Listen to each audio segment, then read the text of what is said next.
केरल में बीजेपी के लिए पहली बार कमल खिलाने वाले बीजेपी सांसद सुरेश गोपी को मोदी कैबिनेट में शामिल कर उन्हें इनाम तो दे दिया गया है, लेकिन अब सुरेश गोपी ने पलटी मार दी है।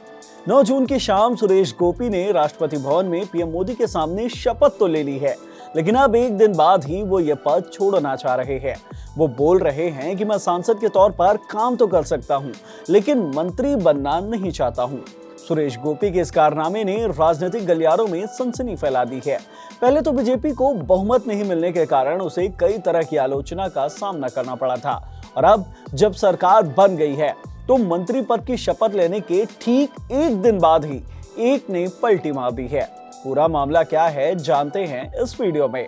Hello everyone, I am Himanshu and you are watching uncut. Kerala में पिछले 50 सालों से संघ की अच्छी खासी दखल रही है, लेकिन आरएसएस की तरह बीजेपी कभी भी वहां अपने पैर नहीं जमा पाई थी। बीजेपी वहां हर चुनाव में जोरों शोरों से कैंपेन करती आ रही थी, लेकिन जीत दिलाई सुरेश गोपी ने। इस लोकसभा चुनाव में केरल के त्रिशूर से बीजेपी के सुरेश गोपी को मैदान में उतारा गया और उन्हें सफलता भी मिली।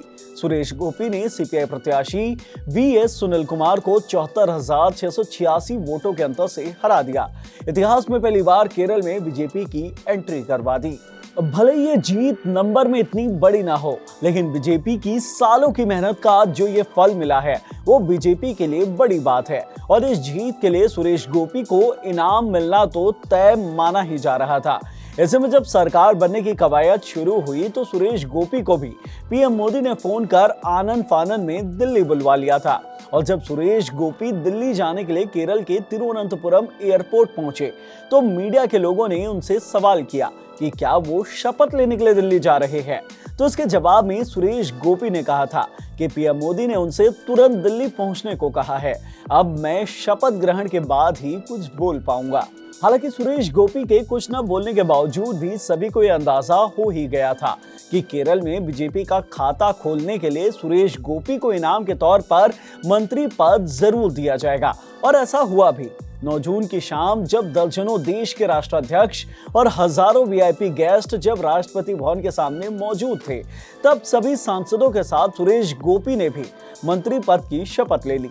लेकिन एक रात में ही सुरेश गोपी के सुर बदल गए हैं। पिछली शाम जो सुरेश गोपी राष्ट्रपति के सामने मंत्री पद की शपथ ले रहे थे, वो अब मंत्री बनना नहीं चाह रहे हैं।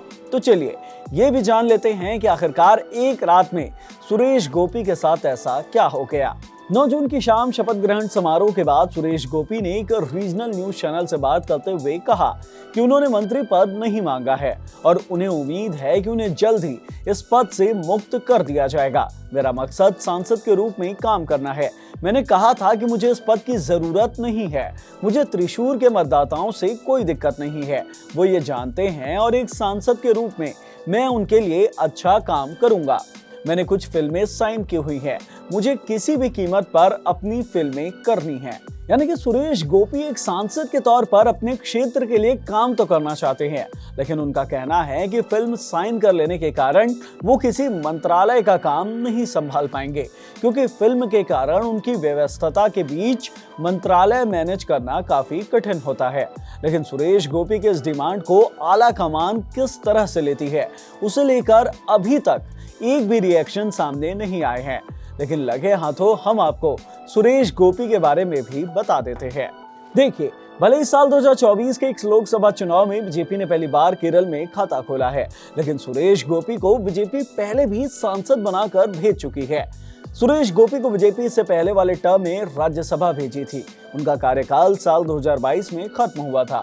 वैसे अगर आप साउथ फिल्म इंडस्ट्री से जुड़े हुए हैं और साउथ की फिल्में देखते रहते हैं, तो आपके लिए सुरेश गोपी कोई नए चेहरे नहीं होंगे, क्योंकि वो साउथ फिल्म इंडस्ट्री के एक जाने माने सितारे हैं और Manichitrathazhu, the northern story of valour, Oru CBI diary, करीपू जैसी करीब 250 फिल्मों में एक्टिंग कर चुके हैं।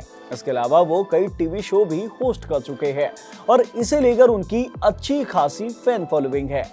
सुरेश गोपी साल 2016 में बीजेपी में शामिल हो गए थे और तब से वो बीजेपी की बड़े लीडर्स जैसे पीएम मोदी, अमित शाह, लाल कृष्ण आडवाणी जैसे नेताओं के साथ दिखते रहते हैं।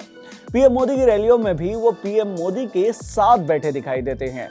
साल 2016 में बीजेपी ज्वाइन करने के बाद राज्यसभा में जो राष्ट्रपति द्वारा नामित सदस्यों की जगह होती है, उसमें उन्हें 29 अप्रैल 2016 को नामित कर लिया गया था।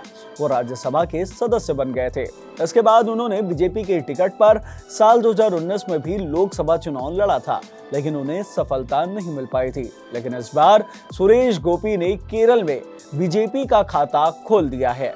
बीजेपी ने सुरेश गोपी को इनाम भी दिया है और मंत्री पद की शपथ भी दिलवाई है। लेकिन इस बार सुरेश गोपी का मूड कुछ और ही है। वो फिल्मों को लेकर किए अपने कमिटमेंट्स पूरा करना चाहते हैं और मंत्री पद में नहीं बने रहना चाहते हैं।